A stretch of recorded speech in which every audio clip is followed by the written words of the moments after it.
Ilang rounds ang kaya mo? 5 rounds. Long ride o quick ride? Quick ride. Para marami tayong time na ibang gawin naman. Maingay o tahimik? Maingay na lang. Ibabaw o ilalim? Ibabaw na lang. Di mo na kailangan bang magpakitang gilas, baby? Tigil o banayad? Gigil ako. Hala, matigas o malambot?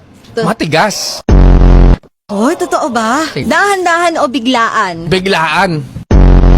Diretso o kurbada? Kurbada. Bakit kurbada ang gusto mo? Gusto ko syempre may curve eh. Complete the sentence. Ako si blank, masarap akong blank. Masarap akong ka-ride. Minsan, i-ride mo ako. Ano? Mag-ride tayo. Ka?